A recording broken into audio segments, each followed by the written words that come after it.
The courtroom was stifling in silence. Not a cough, not a whisper, not even the sound of papers shifting ever dared to disturb the tension. Each individual seated within appeared petrified, as if the walls of the courthouse were aware this instance would forever alter things. The atmosphere was thick, bordering on electric, and the tension clung to the crowd like a thunderstorm cloud that was ready to unleash. Every eye was on the woman, at the epicenter of the scandal, Meri Brown. Her high heels tapped deliberately on the gleaming wood floor as she made her way to the witness stand. Each step was like the beat of a drum, causing waves of fear to ripple through the courtroom. She was no longer the shrinking, forgotten wife that millions of Sister Wives fans had humored and sympathized with. No, this Meri was a different woman. Her jaw was set high, her eyes were sharp, and she had the kind of commanding presence that resulted from years of silently endured suffering, finally ready to burst forth. The judge, a graying man with piercing eyes and graying hair, leaned from the bench. He tapped his gavel once, not to quiet anyone, but as if to remind everyone that this was not merely a trial. This was history in the making. Cameras snapped wildly. The media had been waiting months for today. Fans stood packed along the benches, eager to see the fall of the man who had once proclaimed his perfect family dynasty. Kody Brown. Kody stiffly sat at the defense table, his golden curls dulled by the cold fluorescent lights. He fidgeted with his tie, though he attempted to cover it with his customary arrogance. His arms crossed over his chest, but his tension was clear. His shoulders jerked, his leg bunted against the underside of the table. Kody appeared shaken for the first time in years. Meri hesitated for an instant at the stand, her hand shaking a little as she laid it on the Bible. But when she extended her right hand to raise her oath, her voice was firm, bordering on defiance. She had worked a lifetime toward discovering such strength. "I do," she declared loudly, the voice echoing throughout the silent room. The judge nodded, his eyes slitting. "You may go on, Mrs. Brown." Meri turned, her gaze locking on Kody. For a moment, the entire courtroom seemed to vanish. There were no cameras, no audience, no lawyers. It was just her and him. The man who had once promised her eternity, but had given her nothing but betrayal. Then, with a voice that sliced through the silence like a blade, she spoke. "What I'm about to reveal will destroy everything Kody Brown has built." The words cut through the air, biting and dense. It was as though all the oxygen had been extracted from the room. Gasps burst from the crowd. Reporters wrote wildly, pens scratching against notebooks like mad whispers. A woman in the rear covered her mouth, her eyes wide with shock. Even Christine and Janelle, sitting quietly in the gallery, shared a moment of sheer shock. They had suspected, naturally. They had experienced the deception and manipulation. But this was bigger. And then there was Robin, Kody's supposed favorite wife. She fidgeted uncomfortably in her seat, her hands clasped together in nervous anxiety. She glanced at Kody, then at Meri, then at the judge, as if silently pleading for this to be over. But it was only just starting. Kody's mask split for an instant. His jaw clenched, his lips were pursed into a line, and his eyes snapped to his lawyer. He hunched forward and muttered something in a rush. But the microphone caught snippets of what he was saying. "Shut this down. Don't let her finish." The crowd exploded once more, reporters literally jumping to record each phrase. The judge's gavel came crashing down, calling for order, but even he couldn't conceal the flash of interest in his eyes. Meri didn't waver. She didn't stumble. For years she had been ignored, dismissed, overlooked. But not today. Today, her voice carried through the courtroom, firm and unshakable. She let the quiet draw out just long enough to have everyone leaning forward, and then went on. Her voice lower, more menacing. "This has nothing to do with jealousy. This has nothing to do with a failed marriage. This is about the truth. About lies that have been told too long. About fraud, deceit, and the type of secrets that tear families apart from the inside out." The crowd gasped once more. One woman in the front row whispered, "Fraud," loudly enough that others whispered it back to her like an echo. Fraud, that one word carried great weight and sent a chill through the courtroom. This was no longer emotional theatrics. This was felonious. Kody's attorney rose to his feet, his deep voice booming. Objection. Your Honor, my client is being defamed with unfounded charges. We request that this witness be directed to remain on point with relevant testimony. The judge, however, raised his hand. Mr. Brown will get his opportunity. For the moment, Mrs. Brown may continue. Kody banged his fist on the table, his face flushed with anger. But Meri didn't flinch. Miakshin trays. She faced the audience again, her gaze scanning across the faces of media personnel, fans and even strangers who had gathered to witness the spectacle. And she spoke softly, as though whispering, but a whisper that traveled all across the room. You all think you know the story. But you don't. Not yet. The room was enthralled. The courtroom felt like a distant memory. The room felt like a theater where Meri was to recite the lines of her life. She hesitated, the tension rising to a point where the silence began to choke her. And then she leaned forward, barely, her voice shaking not with fear, but with repressed rage. Years? I said nothing. Years I let him turn me into the villain, the forgotten wife, the one left behind. But while he was constructing his image, I was observing, I was gathering, and I was waiting. And now, it's time. The crowd erupted into quiet murmurs. The journalists were panting, fingers flying across keyboards, hurling headlines into the world before the trial had even started. Meri Brown alleges evidence of fraud. Chaos in the courtroom as secrets of sister wives are revealed. Kody Brown cornered. What is he concealing? The gavel of the judge came down again. Order will be maintained in this court. But order was lost. The room hummed with too much tension, too much anticipation. Even the walls were leaning in closer, eager to catch the secrets Meri was about to reveal. Kody sat back in his chair now, his face a storm of rage and terror. For years he had been the one in control. He had portrayed himself as the tough patriarch, the man with all the answers. But here, in this courtroom stripped of his carefully constructed facade, he was just another man ensnared in his deceptions. And everybody knew it. Meri shut her eyes for a fleeting moment, finding strength.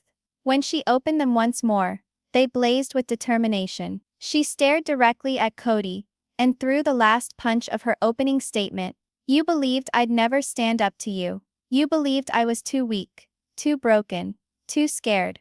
But today, everyone will finally see the reality about you. The crowd gasped once more. The judge reclined in his seat, his face a mask. Reporters' pens never ceased their motion. And Kody's hand shook slightly as he grabbed a glass of water, his haughtiness fading with each passing moment. The silence came back, thick and oppressive. Everyone was aware that the trial had not even begun yet, but already, the battle had commenced. And secretly everyone could sense it. Whatever revelation Meri was to make, it would transform all of this. The courtroom still buzzed with the aftershocks of Meri's opening words. Spectators whispered in the gallery. Reporters hunched over their laptops, and the judge struggled to maintain order. But inside Meri's mind, a storm was raging. She knew the world wanted answers. And to understand this trial, they had to understand the years of silence, the years of betrayal that had brought her here. Meri's voice softened as she started to talk, as if she were recounting a tale and not testifying. But every word had substance. Every hesitation kept the audience in suspense. The beginning of the Brown Empire. There was a time, Meri pronounced deliberately, her eyes far away, when I believed in Kody, when I believed in everything he promised. The audience leaned in. Some remembered watching those early episodes of Sister Wives, where Meri had smiled shyly at the cameras, holding Kody's hand as they introduced the world to their perfect plural marriage. To many she had been the loyal first wife, the one who stood by him, while he courted Christine, Janelle, and later Robin. But Meri's voice cracked slightly, as she continued. I was there before the fame, before the show, before the cameras created him, the loving father, the heroic patriarch. I believed in him. I helped him create this family. I sacrificed parts of myself for the dream he wanted the world to know. She glanced down for an instant, composing herself. The courtroom fell silent. Once more, each word from her mouth, like oxygen to the flame of suspense. The shift, love to loneliness. But then she whispered, things changed. The onlookers shifted forward, sensing the gravity in her voice. Everything started small at first. He stopped staring at me like he used to.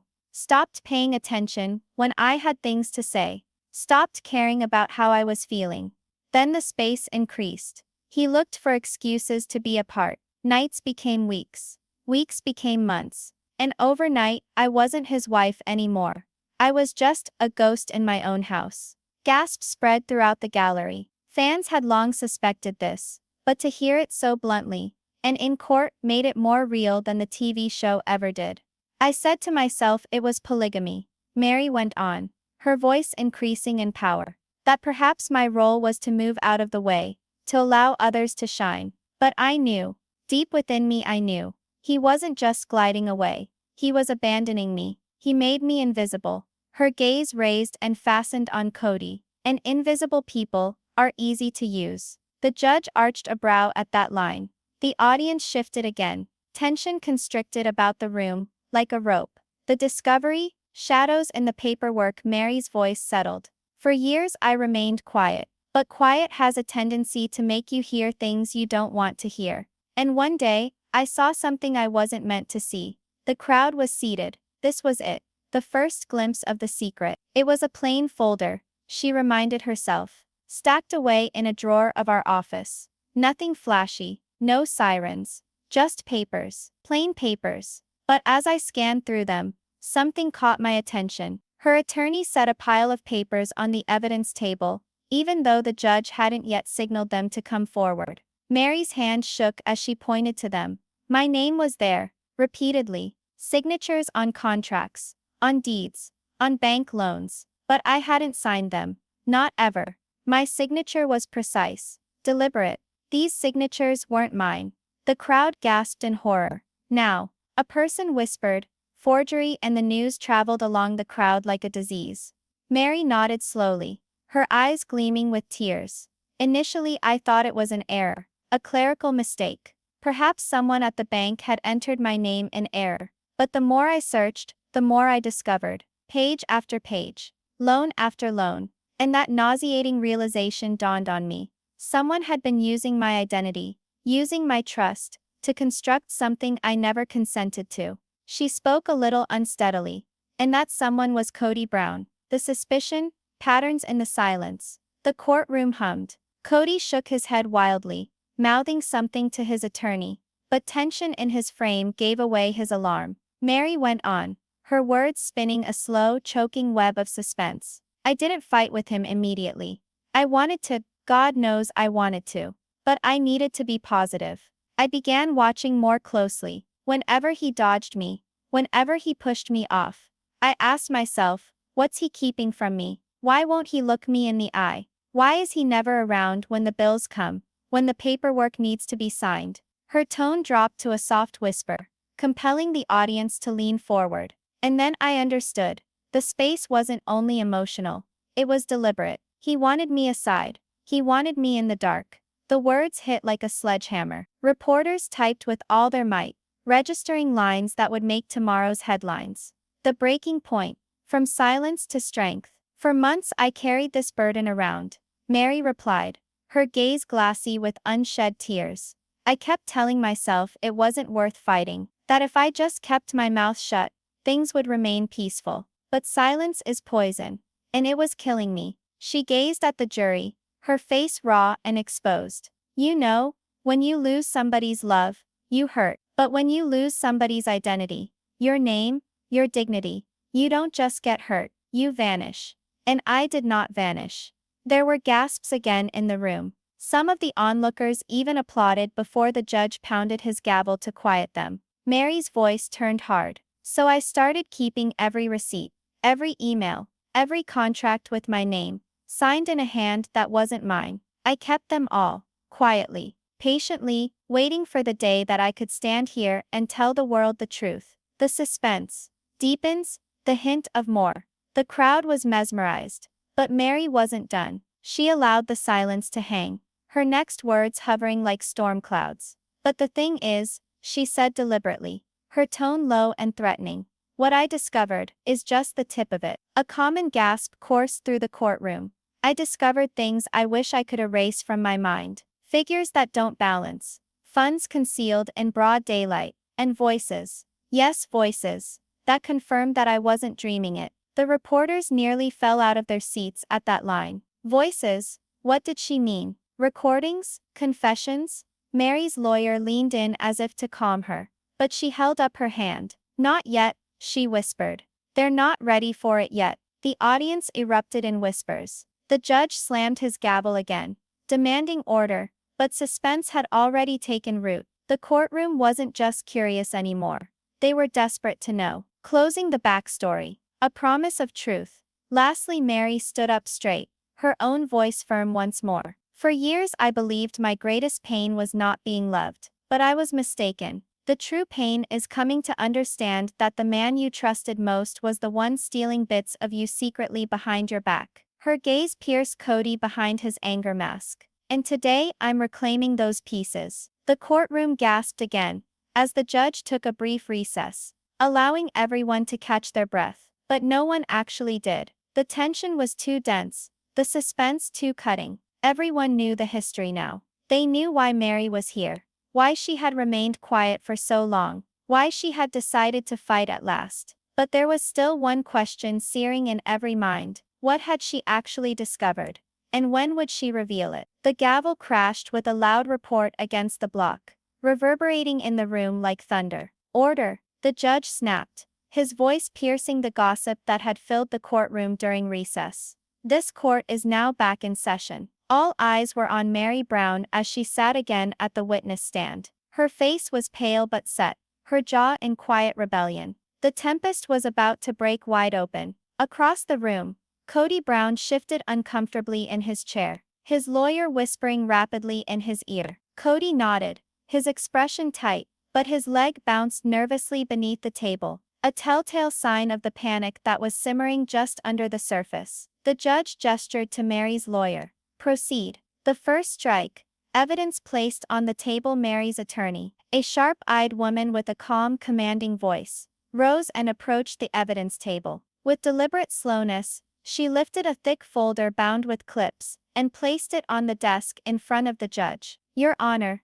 she started, her voice echoing through the courtroom. This folder has paperwork that's over a decade old. Inside it are contracts, deeds to property and loan agreements, all with the name Meri Brown on them. She paused for dramatic effect, holding the room in suspense, but not one of them was signed by Meri. The crowd gasped collectively. The reporters wrestled to record every phrase, fingers blazing across keyboards. The judge put on his reading glasses, and he flipped over the first several pages. His eyebrows knitted. These signatures, they do not seem to match.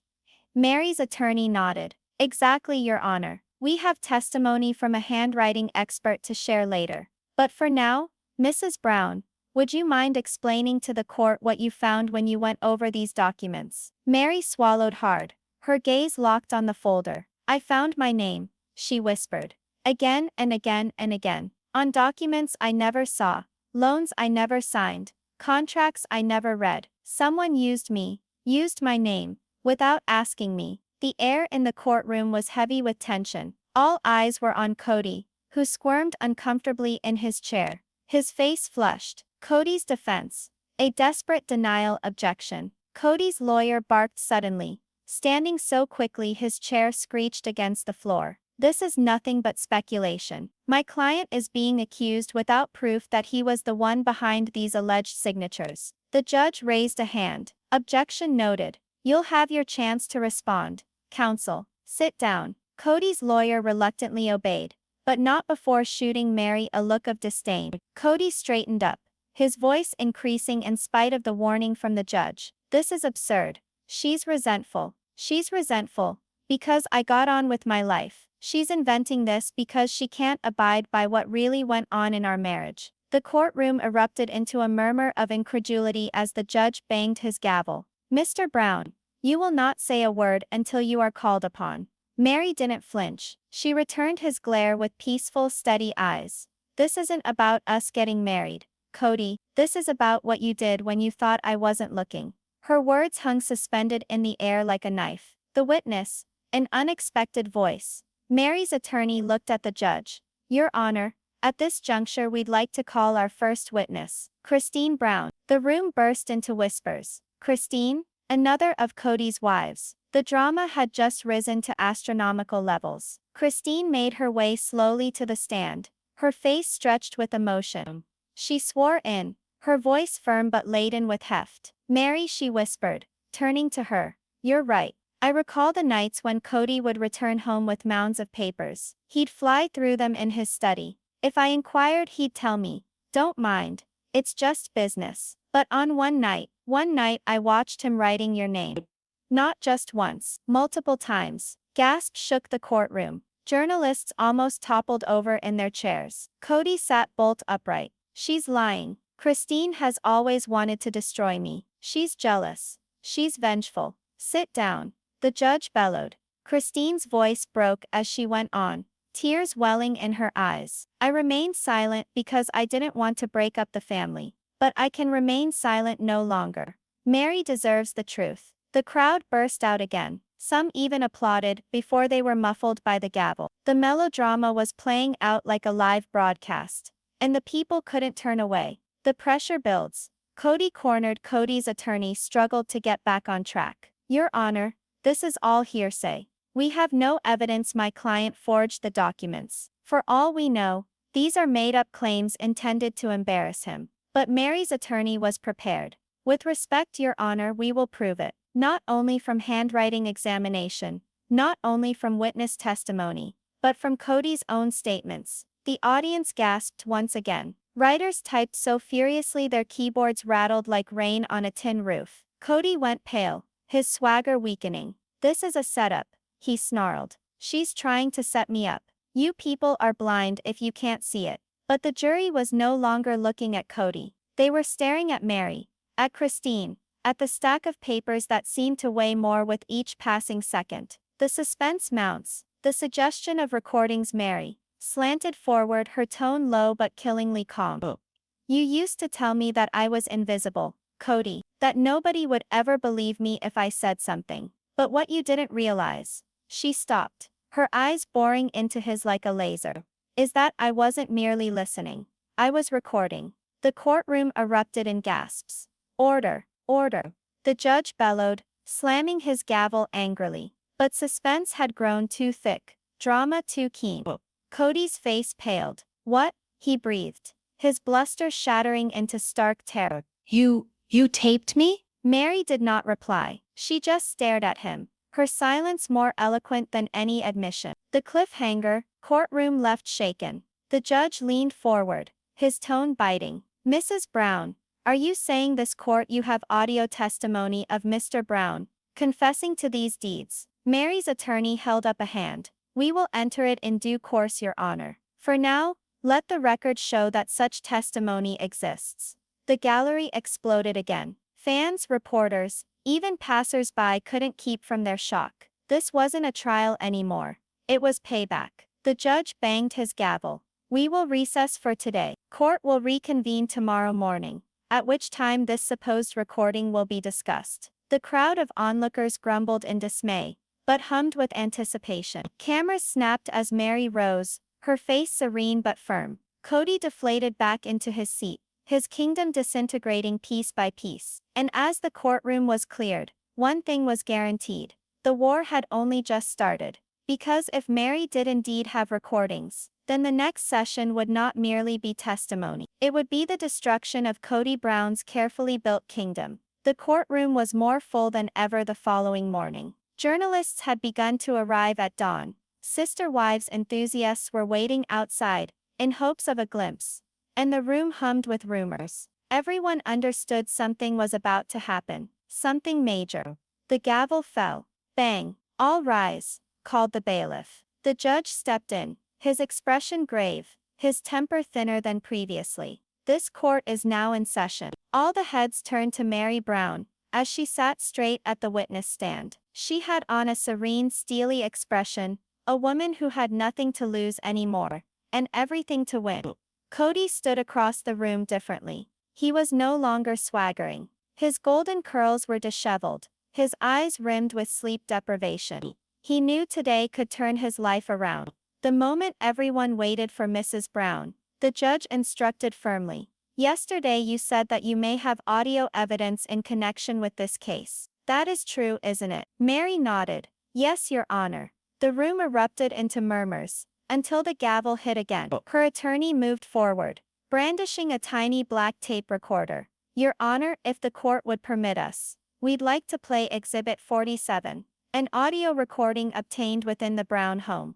This one records Mr. Brown speaking of the exact documents that we introduced yesterday. Kody leapt to his feet. This is preposterous. That's private property. That's unconstitutional. The judge's eyes lidded. Sit down, Mr. Brown. Your objection has been noted, but unless you can establish this was obtained illegally, the court will admit it. The blood drained from Kody's face as he slowly sat back down. The recorder was set on the table. The crowd leaned forward. Reporters had their hands on keyboard keys, frozen in place. The tension was agonizing. The recording begins. A faint click echoed through the speakers, followed by muffled shuffling. Then, Kody's unmistakable voice filled the courtroom. Don't worry about it, Meri. I'll sign your name.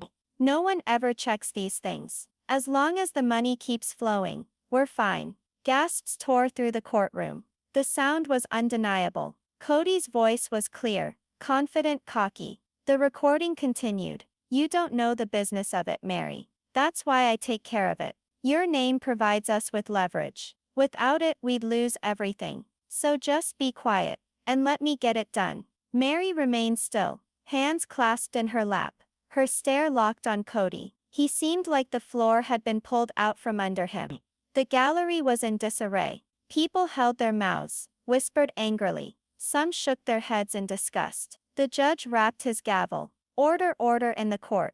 But nothing could suppress the truth that had been unleashed. Kody's desperation. That's not real. Kody bellowed, his voice breaking. It's doctored. Anyone can manipulate a recording. You can't believe that. Meri's attorney came forward steadily. Your Honor, this recording has already been authenticated by a forensic audio expert. It is a genuine recording, and the voice on it is clearly Mr. Brown's. The judge spun around to face Kody. Mr. Brown, short of coming up with evidence to the contrary, this court will take the recording to be authentic. Kody's fingers trembled as he reached for the table. His gaze leapt wildly about, around the jury, around the judge, around the crowd, who now gazed at him as a stranger.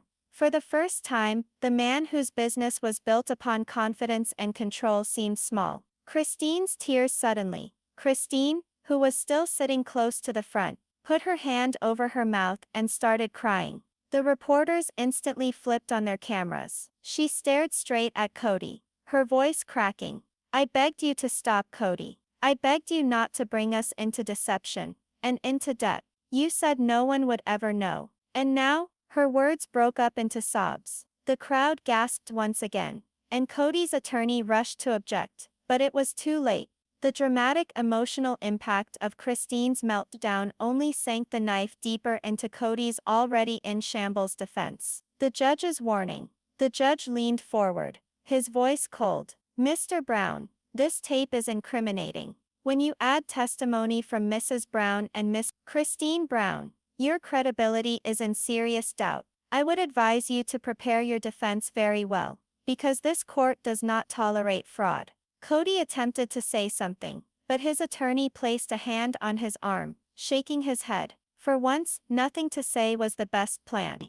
The audience turns in the gallery. Whispers turn to outrage. He forged her name? He's been lying for years. He built his empire on her back. Some fans who had once adored the Brown family shook their heads in disgust. Others pulled out their phones, tweeting, posting, spreading the scandal across social media in real time. By the time recess was called, #Kody Exposed was trending worldwide. Meri's quiet strength. When the judge rose from the bench, the court was filled with commotion. Cameras clicked, microphones were pushed this way and that, but Meri remained unmoving, her face serene, her eyes unwavering. A reporter yelled from the back, Mary, did you know you were being betrayed all this while? She shifted ever so slightly, her voice unwavering and low. I knew all along, but today the world knows too. The courtroom fell quiet once more.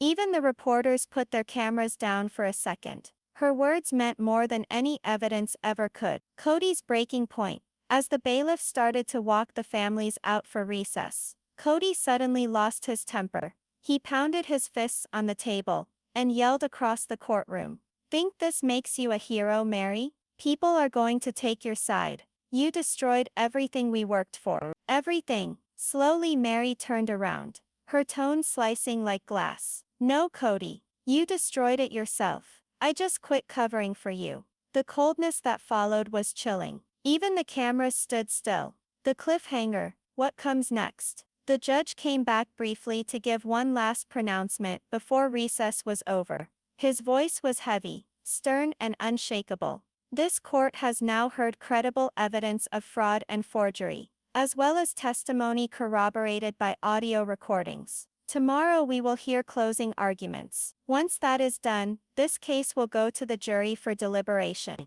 The gavel banged again. Bang. The audience went wild, fighting to get every detail. But as Meri emerged from the courthouse, head held high and unshaken, the hushed tones trailed behind her. Tomorrow, Kody Brown would be judged not only by the court, but by the world.